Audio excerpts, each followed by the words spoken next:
Say that one more time, neighbor. Who am I? Or what am I?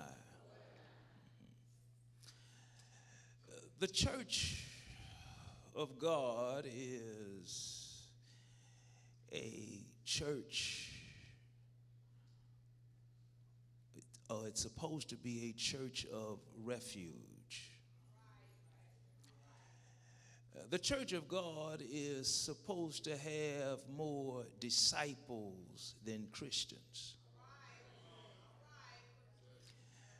Because Christians are all about themselves, whereas disciples about others. Y'all don't hear what I'm saying. I'm going to say that one again. Christians are about themselves, whereas disciples are about others. But then you have counterfeit disciples also, who attempt to act as though they are disciples, but in reality they are all Christians. We find a whole lot of them inside of 825 West Pentagon.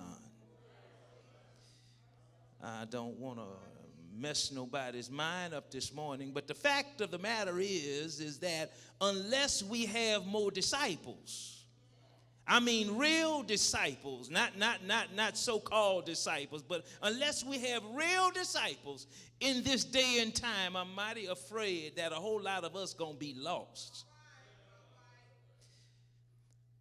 Jesus says in his word, be not deceived. God is not mocked. Whatsoever the man soweth, that shall he also reap. It is very interesting for us to, inside of the walls of this church, to play church. I mean, playing church means that I'm going through it so that I can be seen, but not giving ministry. Did y'all hear what I just said? Being seen gives me a sense of worthiness, but it does not put anything on heaven's books. I'm gonna say it again, because what we need to realize that there are people inside of ministries. I'm going to say this real clear so you can hear what I'm saying. There are people inside of ministries who have been planted inside of the ministries to cause people to be lost. And also cause themselves to be lost. The text says that the very elect might be deceived. There's some folk inside the walls of the church because they have been a member of the said church for such a long time that they think they own their particular ministries. Well, you don't own anything, but you don't even own yourself. God bought you with a price. There are times in our lives where we tend to forget that it's not about us, it's about him. I'm going to say it one more time. There are times in our lives where we forget that it's not about us, it's about him. And until the church understands that it's about him, we're going to be playing church and we're not going to be saved. Now, I didn't mean to get here, but I just can't help myself this morning. Discipleship means what it says. It says serving. Look at your neighbor and say serving. No, y'all didn't say it right. Look at your neighbor and say serving. Because what we do is we play serving. Isn't it so strange that we can talk? Some of us are like termites. Y'all know what a termite is, huh? The termite worms this way until all of a sudden it's all out and you can't see nothing, but it's all gone and you touch it and it falls down. God says, I know your works. You neither cold nor hot. You lukewarm. One day you're on fire, and the next day you're cold as ice. What makes me act this way? I mean, inquiring minds want to know. I mean, what makes me think that unless I do it or unless it's me, that it won't work? I mean, inquiring minds want to know. The church of God is supposed to be a place where all individuals' discipleship and God-given gifts is used. Oh, wait, I'm gonna say it again. Because some of us think that we're the only ones with the gift. I'm gonna say it one more time. Some of us think that we're the only ones with the gift. And if we can't be the one in charge, we cause all kind of you know what.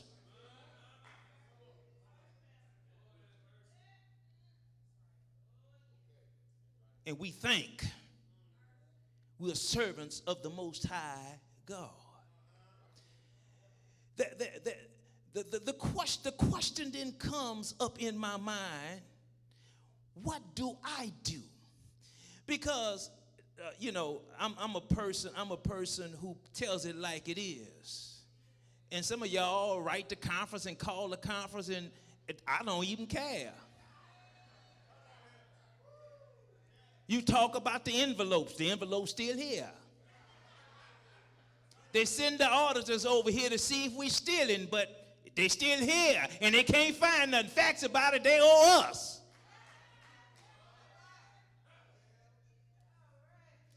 Ministry needs a change.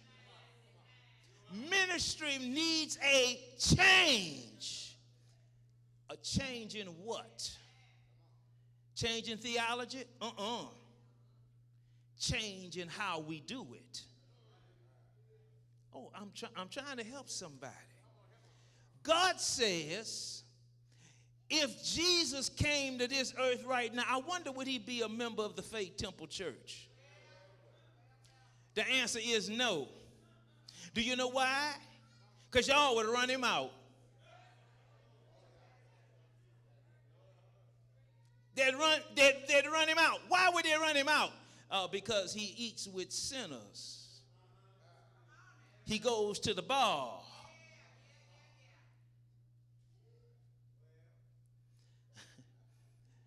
I must understand that in order for Faith Temple to grow,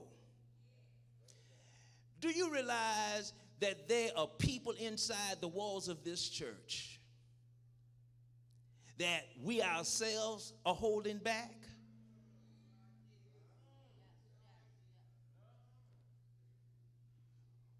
And when we hold them back, we hold our blessings back.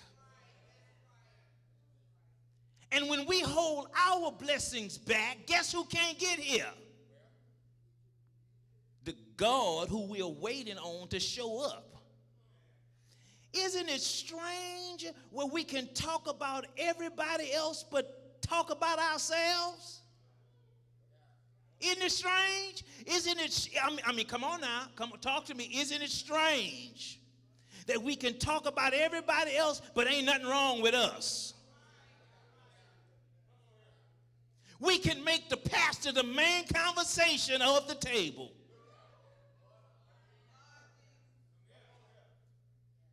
I'm going to say it one more time. We can make the pastor the main conversation of the table. The pastor don't do this. The pastor don't do it. What in the heck are you doing?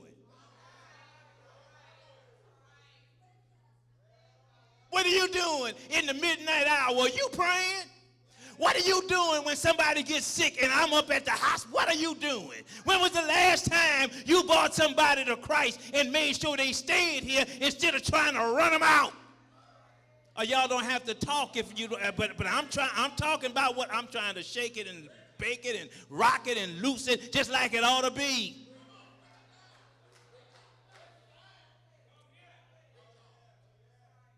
God says, upon this rock, and I'm going to set the record straight right now. I want you to understand that the pastor is the shepherd, not you. When I speak, it's over. Ain't no need of conversing about it. Ain't no need of talking about somebody else about it. I'm the shepherd. And y'all already know that, but I'm just saying it anyhow in case you forgot. I'm the pastor from the front door to the back door. How many acres here? Around 5 acres? All acres of them.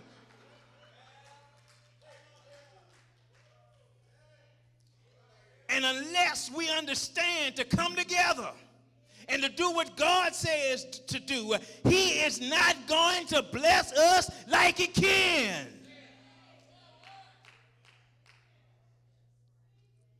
There are times in our lives where we think we're so big that God can't take us down. I got some news for you. God can knock you down and you don't even know you down.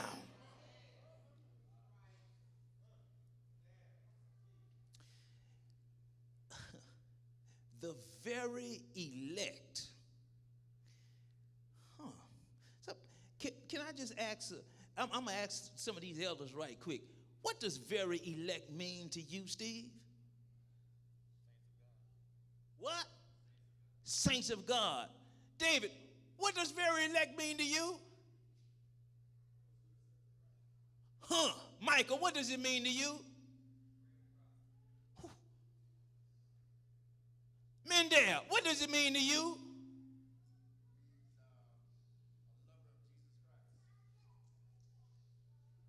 Could wind up missing.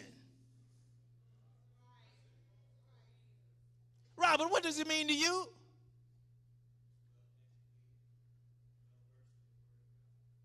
But could wind up missing. Now watch this. Did y'all know that the devil implants people inside the walls of the church to cause confusion? So much confusion until that's all the pastor can handle is confusion every time he turns around. Which means the work of God can't be finished. Are you one of those? I ain't. And you're not. She says in the word, he says rather in the word, it is possible that the very elect might be saved, might be lost. Then Paul turns around and says he will send them strong delusions that they might even believe a lie. In other words, I could have been doing this thing so long until I believe what I'm doing is right when in reality it's wrong.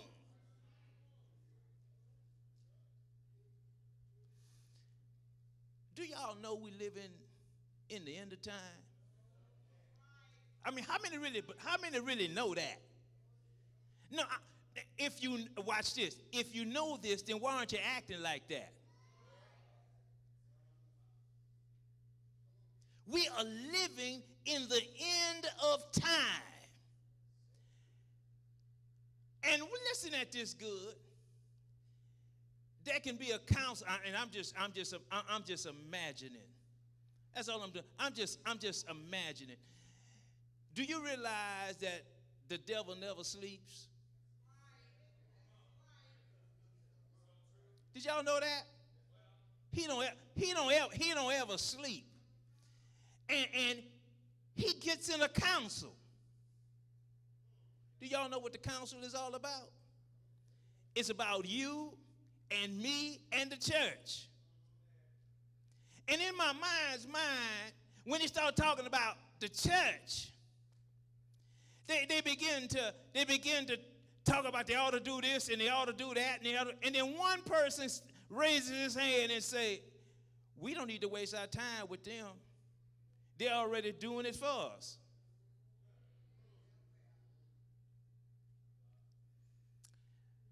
In closing,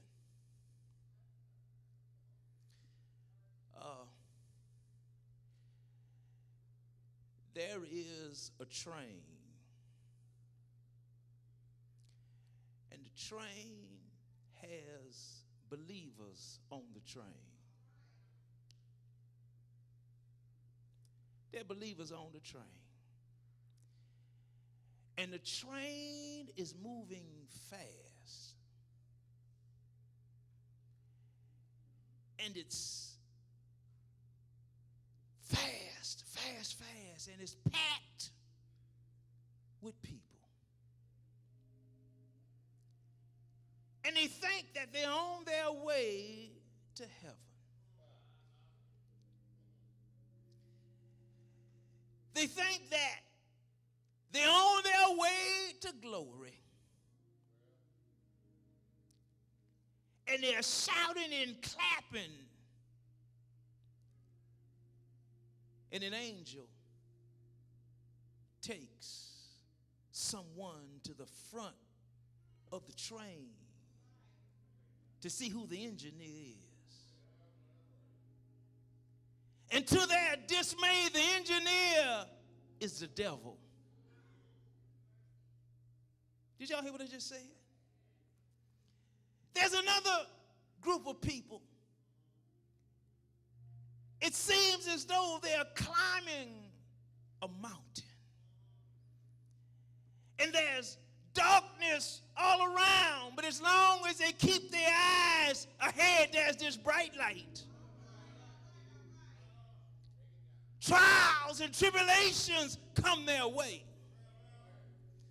Some stumble and fall, but there are those who keep their eye on Jesus.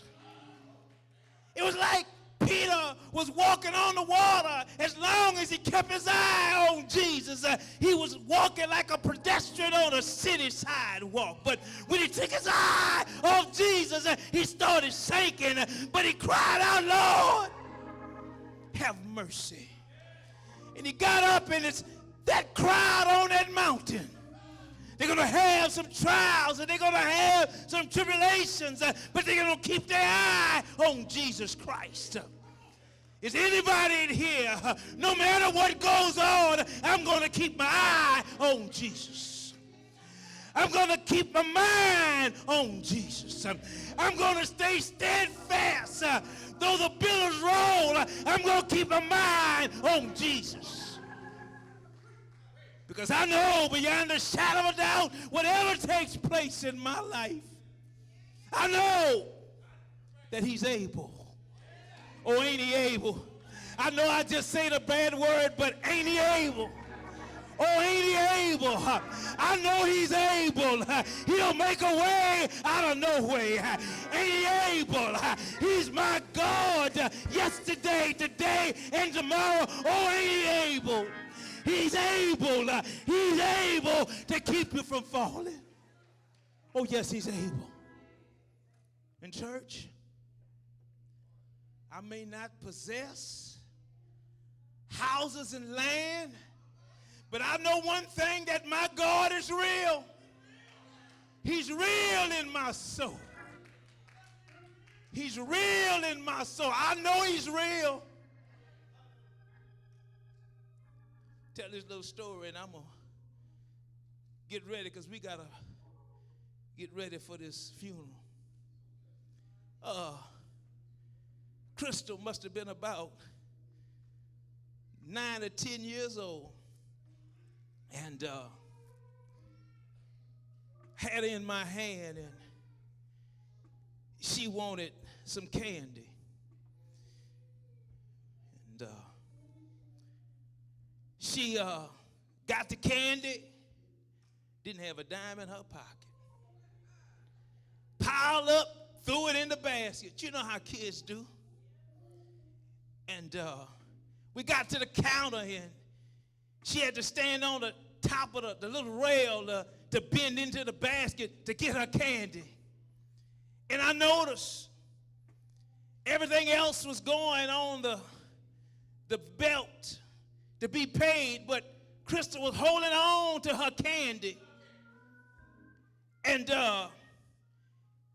after I paid the bill, she was still holding on to her candy. And when the stuff got in the bag, she walked on out with the candy in her hand. The register lady said, hey, you got to pay for that. Krista turned around and said, Daddy gonna pay. I want you to know that whenever you have situations, Jesus paid it all. Oh, to him I owe. He paid it all. He paid the price. He paid the price. He paid the price. And I wonder, do we truly understand the price that he paid so that we could really be disciples inside the walls of this church? And if we even would take that in mind, it's going to work out.